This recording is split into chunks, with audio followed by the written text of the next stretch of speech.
Shri రామకిషన్‌రావు YouTube channel వీక్షిస్తున్నటువంటి ప్రేక్షకులకు, నిర్వహిస్తున్న శ్రీ రామకిషన్‌రావు గారికి, పఠిస్తున్న రంగరాజు పద్మజ గారికి నా హృదయపూర్వక కృతజ్ఞతలు తెలుపుతున్నాను.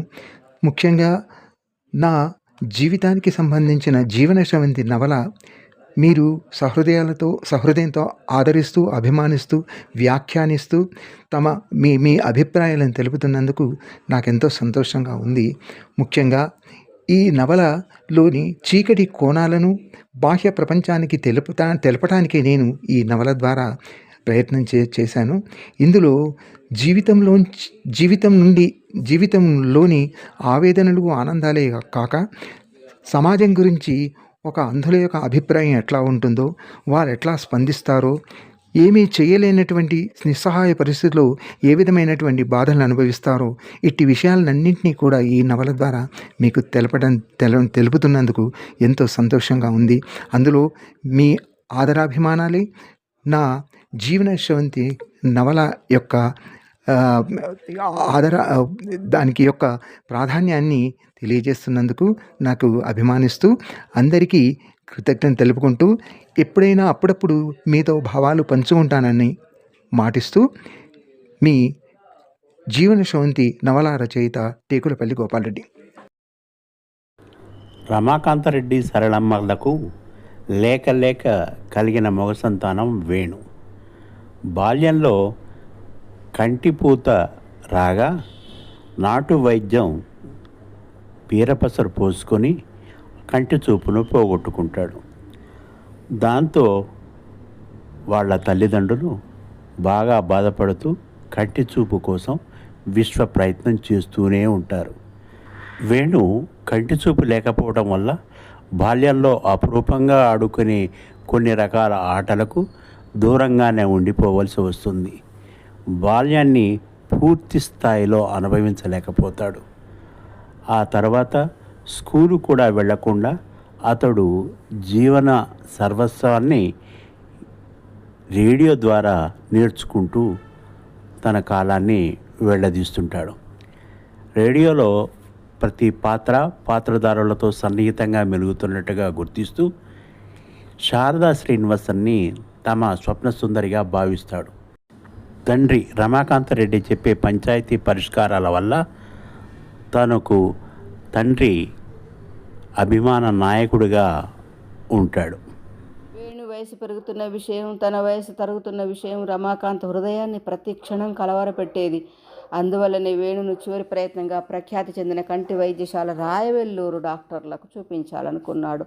మార్గమధ్యంలో శ్రీ తిరుమలేశుని కూడా దర్శించుకొని తన కొడుకు జీవితానికి వెలుగుదారిని చూపించాలని రమాకాంత్ ప్రయత్నం. తనపై తనకు నమ్మకం లేనప్పుడు భగవంతుడు జ్ఞాపకం వస్తాడు. ఎన్నిసార్లు డాక్టర్లకు చూపించినా తప్పక చూపు వస్తుందని చెప్తున్నారే కానీ వేణు చూపులో మాత్రం మార్పు కనిపించడం లేదు.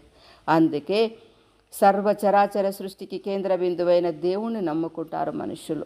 అతడు మంచి చేసినా చెడు చేసినా కర్మకు మాత్రమే వదిలిపెడతారు. ప్రయాణపు ఏర్పాట్లను చేసుకుంటున్నారు. వేణుకు కూడా సంతోషంగానే ఉంది. కానీ డాక్టర్ల దగ్గరకు వెళ్ళాలంటేనే మరో రకం భయం, బాధ.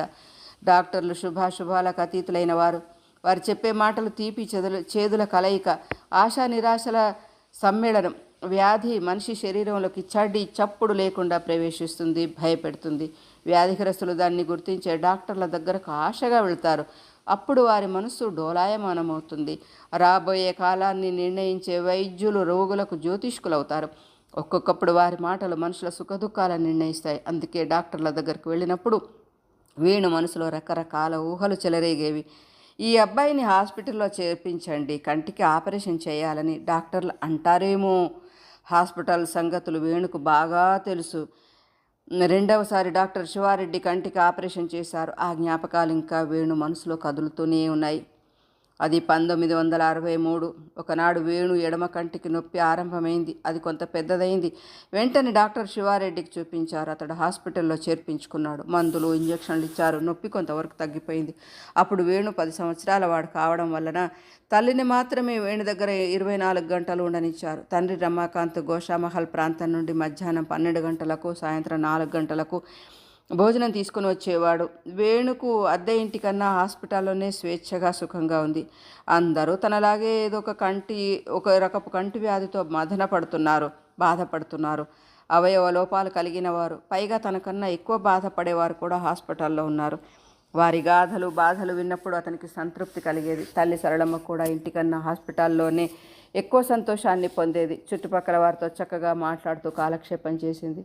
లోకంలోని విభిన్నమైన కంటి వ్యాధులు, ప్రమాదాలు, వారి ఆర్థిక పరిస్థితులు సరళమ్మకు ఆశ్చర్యము, ఆవేదనలు కలిగించాయి.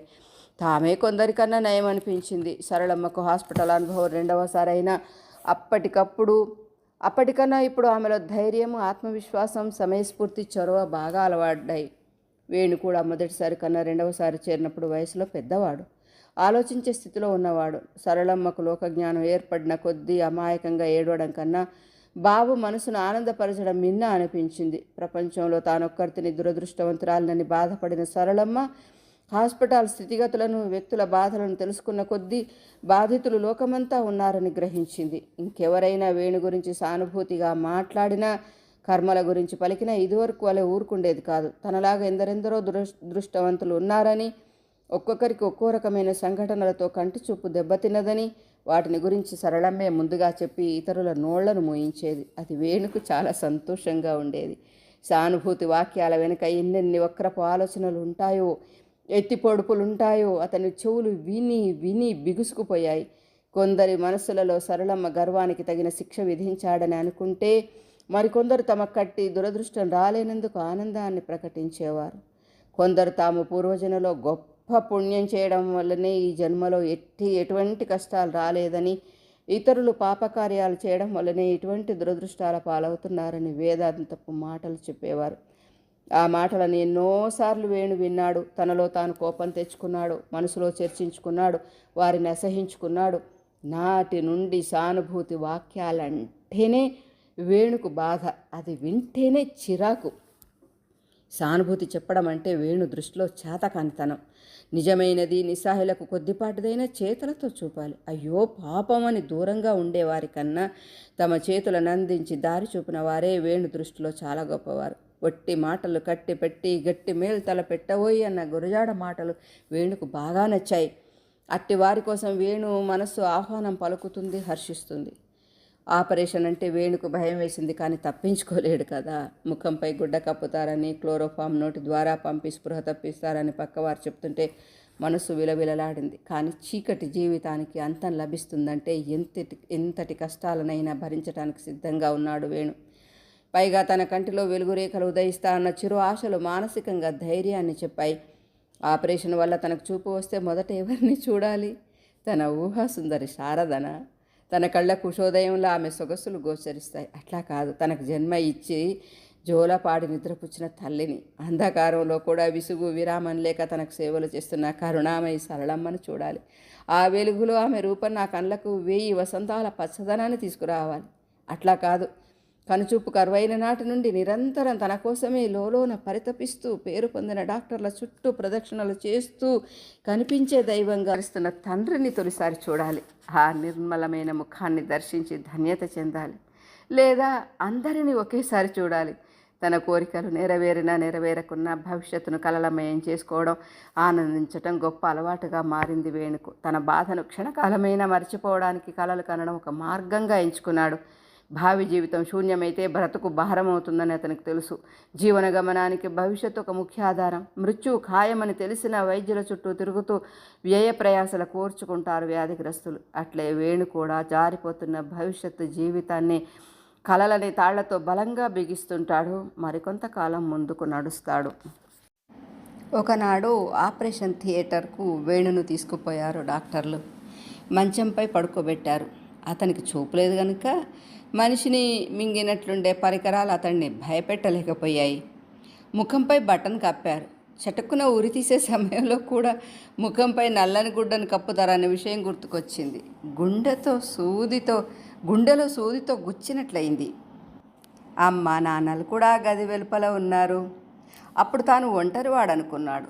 ఆలోచనాపరంగా తాను ఎప్పుడో ఒంటరితనాన్ని తోడు తెచ్చుకున్నాడు కదా. నిశ్చలంగా పడుకున్నాడు. మరికొద్దిసేపటికే క్లోరోఫామ్ ఉన్న చిన్న ప్లేట్ వంటి దాని నోటిపై ముక్కుపై బోర్లించినట్టు అనిపించింది. 1, 2 చదవమన్నారు డాక్టర్లు. వేణు అట్లే చదివాడు. సంఖ్య పెరిగిన కొద్దీ మరో లోకానికి మనసు పయనమవుతున్నట్టు అనిపించింది. 10 వరకు మాత్రమే జ్ఞాపకం ఉంది. ఆ తర్వాత ఏమైందో తెలియదు. తిరిగి 6 గంటల తర్వాత మెలకువ వచ్చినట్లు అనిపించింది వేణుకు. కానీ కళ్ళకు గట్టిగా పట్టి బంధించినట్లు అనిపించింది. దట్టమైన చీకటి, కొద్దిపాటి వర్ణాలను గుర్తించే వెలుగు కూడా దూరమైంది. శరీరం అంతా మత్తుగా నీరసంగా ఉంది. కేవలం 2-3 రోజులు మాత్రం ద్రవ పదార్థాలు ఇవ్వమని డాక్టర్ల సలహా. మంచం మీద నుంచి లేవటానికి కదలటానికి వీల్లేదు. వేణుకు అదంతా బాధగా ఉంది. ముఖ్యంగా యూరిన్ వస్తే ఏం చేయాలనుకున్నాడు. ఒక పాత్ర తీసుకువచ్చింది తల్లి. వేణుకు చిన్నప్పటి నుండి సిగ్గు ఎక్కువ. ఎవరైనా ఉన్నప్పుడు మూత్ర విసర్జన వచ్చేది కాదు. అందరూ తన వైపే తీక్షణంగా చూస్తున్నారేమో అన్న అనుమానం. దానివల్ల అతనికి ఇబ్బంది కలిగేది. అతని జీవితంలో అటువంటి సందర్భాలు చాలాసార్లు వచ్చాయి. అతి కష్టం పైన మూత్ర విసర్జన పూర్తయింది. తల్లి మూత్రపాత్రను తీసుకుపోవడం మనసు కలుక్కుమంది. తప్పించుకునే దారి లేదు. మరి 5 రోజుల తర్వాత కళ్ళకు కట్టిన కట్లు విప్పుతామన్నారు. ఆ రోజు రానే వచ్చింది. ఆతృత పెరిగింది వేణులో.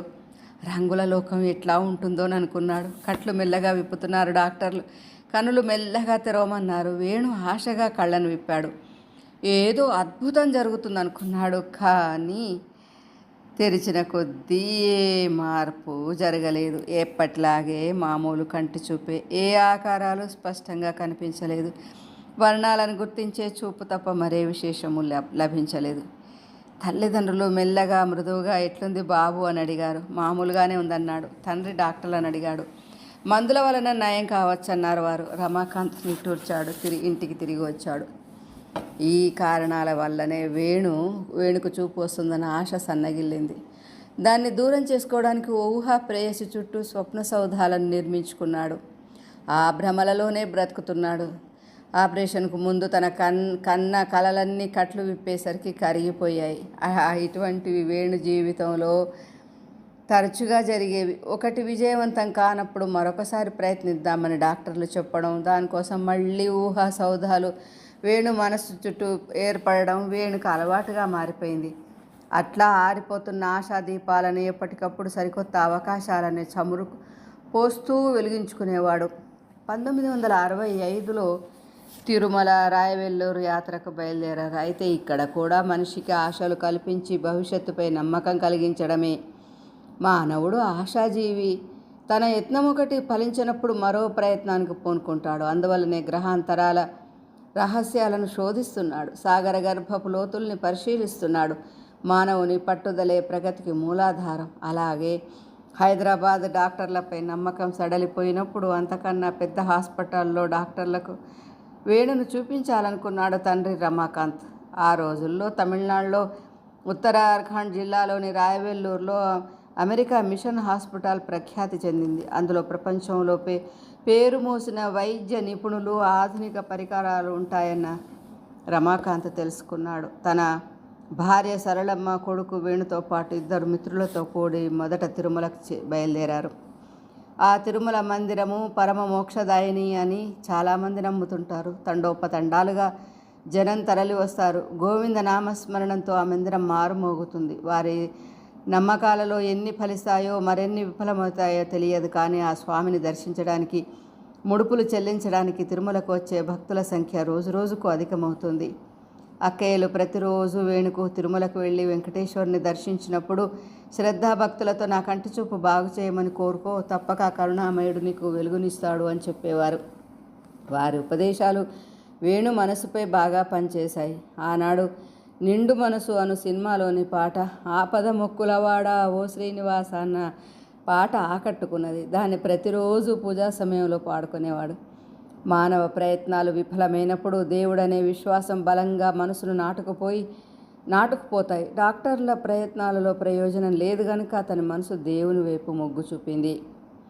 రమాకాంత్ మరియు మిత్రులు హైదరాబాద్లో గుంతకల్ రైలు ఎక్కారు. వేణుకు జ్ఞానం వికసించిన తర్వాత రైలు ఎక్కడం తొలిసారి. మొదట దానిపై అడుగుపెట్టినప్పుడు ఇంట్లోకి మెట్లెక్కిపోయినట్లు అనిపించింది. ఎందరెక్కుతున్నా నడుస్తున్నా రైలు కదలడం లేదు. తన కాలితో రైలుపై అటు ఇటు రాసి చూశాడు. సిమెంటుతో చేయబడినట్టుంది. బెంచ్పై కూర్చున్నాడు. బస్సులో వలె స్పాంజీ సీట్లు లేవు. ఇళ్లల్లో వేసుకునే చెక్క బెంచీల వలె ఉన్నాయి. పైకి చేతులెత్తినప్పుడు అటక వలె ఉన్న మరో భాగం తగిలింది. పైన ఫ్యాన్ తిరుగుతోంది. లైట్లు వెలుగుతున్నాయి. అదంతా వేణుకు సరదాగా, ఆశ్చర్యంగా, ఆసక్తిగా ఉంది. రైలు స్వరూపాన్ని చూడాలని ఉంది. ఎవరైనా చూస్తే ఏమనుకుంటారోనన్న దిగులు. అందువల్ల కిటికీ దగ్గరే కూర్చుండిపోయాడు. స్టేషన్లో రకరకాల అమ్మకాల చప్పుడు, 4 చక్రాలతో బండ్లతో లగేజీని మోసుకుపోతున్న చప్పుడు, ఆ ప్రయాణికుల పరుగులు, ఆత్మీయుల వీడ్కోలు మాటలు, ఉత్తరాలు రాయమని అర్థింపులు అన్నీ విచిత్రంగా తోచాయి వేణుకు. వాటిని అన్నిటికన్నా స్టీమ్ ఇంజన్ల హుష్ అనే చప్పుడు కూడా భయంకరంగా వినిపిస్తుంది. అతనికి అదంతా కొత్త లోకపు విశేషాలను తెలుపుతున్నంత ఆనందం ఒక ఎత్తైతే, తనకు తిరుమలేశుడు ప్రసాదించే చూపుతో తిరిగి వచ్చేటప్పుడు స్పష్టంగా తనవి తీరా చూసి ఆనందించాలన్న కోరిక మరోవైపు ఉక్కిరి బిక్కిరి చేశాయి. స్టేషన్ గంట మోగింది. ఒకసారి రైలు కూత వేసింది. రెండవసారి వేసింది. గార్డు విజిల్ వేశాడు. మూడవసారి కూత కూస్తూనే మెల్లగా భారంగా రైలు కదిలింది. ఇనుప పట్టాలపైన అది జారుతూ ముందుకు సాగుతున్నది. దాని వేగం క్రమంగా హెచ్చుతున్నది. ఆ వేగంతో పాటు చల్లగాలి బలం కూడా పెరగసాగింది. దానితో పాటు పట్టాలను అతికించే చోట ఏర్పడిన గీతల వలన నునుపైన ఇనుప చక్రాలకు అవి తాకి చటుకు చటుకు మన చప్పుడు వినిపిస్తుంది. అది గాలిపాటకు అనుగుణంగా రైలు వాయించే తబలా, మృదంగం వంటి తాళ వాద్య ధ్వనుల వలె వేణు చెవులకు వినిపిస్తున్నాయి. ఆ ధ్వనిలో లీనమై ఉండిపోవాలని అనిపించింది వేణుకు. ఆ లయబద్ధమైన చప్పుడు అతడిని ఏవేవో వింత లోకాలకు తీసుకుని పోతున్నాయి. ఆ శబ్దం రకరకాలుగా మనిషి ఆలోచనలకు అనుగుణంగా మారిపోతున్నట్లు అనిపించింది. కొండలు, గుట్టలు పక్కకు వచ్చినప్పుడు సింహం గర్జించినట్లు, వంతెనలపై పోయేటప్పుడు పసివాడు డబ్బాలపై కర్రతో లయబద్ధంగా కొట్టినట్లు, మైదానాలలో నడిచేటప్పుడు మెల్లని మృదువైన సముద్రపు కెరటాలు ఎగిసిపడినట్లు రైలు చక్రాలు కదిలిపోతున్నాయి. వేణు మనసుకు అవి ఎంతో ఆహ్లాదాన్ని కలిగించాయి. అతనికి నిద్ర పట్టడం లేదు. జీవితమంతా చీకు చింతలు లేక రైలు చక్రాల శ్రావ్యమైన ధ్వనులలో కాలం గడిచిపోతే ఎంత బాగుండేది అనిపించింది. తెల్లవార్లు అట్లాగే కూర్చొని చల్లగాలికి పరవశిస్తూ గడిపేయాలనుంది. కానీ విశ్వామిత్రుని తపస్సును మేనక భగ్నం చేసినట్లు పడుకోమని అమ్మ చెప్పిన మాట కటువుగా వినిపించింది. తర్వాత పడుకుంటానని వేణు అన్న అమ్మ బలవంతం చేసి పడుకోమంది. పడుకున్న వేణును తల్లి పసివానిని ఉయ్యాల ఊపుతున్నట్లు నిద్రపుచ్చినట్లు రైలు ఊపుకు నిద్రపోయాడు. తెల్లవారింది. గుంతకల్లులో దిగి బాంబే మద్రాస్ ఎక్స్ప్రెస్ ఎక్కారు. ఉదయం 10 గంటల వరకు రేణిగుంటలో దిగి తిరుమలకు చేరుకున్నారు. వెంకటేశ్వరుని సన్నిధికి వచ్చేటప్పటికీ అతనికి చెప్పలేనంత ఆనందం కలిగింది. కాంతిమయ ప్రపంచానికి చేరువవుతున్నట్లు అనిపించింది. తనకు ఆ కరుణామయుడైన స్వామి తప్పక కంటి చూపు ప్రసాదిస్తాడు. నమ్ముకున్న వారికి న్యాయం చేస్తాడు. తాను మనసారా స్వామిని ఆరాధిస్తున్నాడు కదా. అయితే స్వామి తనకి ఏ విధంగా చూపు ప్రసాదిస్తాడు? వేణు మనసులో ప్రశ్న ఉదయించింది. మొదట స్వామిని దర్శించుకొని వేడుకుంటాడు. రాత్రి నిద్రపోతాడు. తెల్లారేసరికి తనకు ప్రపంచమంతా స్పష్టంగా గోచరిస్తుంది. అలా కాకపోతే రాయవెల్లుడు డాక్టర్లు ఆపరేషన్ చేసి కంటి చూపు తెప్పిస్తారు. అది కూడా స్వామి కరుణా కటాక్షాల వల్లనే కదా. చూపు రాగానే అందరూ తనని చూడటానికి వస్తారు. అదృష్టాన్ని మెచ్చుకుంటారు. అమ్మా నాన్నల సంతోషానికి అవధులు ఉండవు. అక్కా చెల్లెళ్ళందరూ ఆనందిస్తారు. ఇల్లంతా బంధువులతో, ఇరుగు పొరుగు వారితో కళకళలాడుతుంది. ఇంతవరకు కంఠస్వరాలను బట్టి గుర్తించే తానిక ముందు ముఖాలను బట్టి గుర్తించాలి. ఒక్క రోజులో ఎంత మార్పు, ఎంత విచిత్రం! స్వప్నం అనుకున్నది సత్యమైతే అందులో కలిగే ఆనందం వర్ణనాతీతం కదా. తన శారద అందరికన్నా అందంగా ఉంటుంది. అసలు అందం అంటే ఎట్లా ఉంటుంది? కోలముఖమా, గుండ్రని ముఖమా, విశాలమైన కళ్ళుండాలా, పొడవైన ముక్కుండాలా? రేడియో నాటకాలలో వర్ణింపబడిన అందచందాలన్నీ తన శారదకు వర్తిస్తాయి. ఆ విధంగా వేణు మనసులో ఆలోచన ప్రవాహం సాగుతూనే ఉంది. ఊహాలోకం కదిలిపోతూనే ఉంది.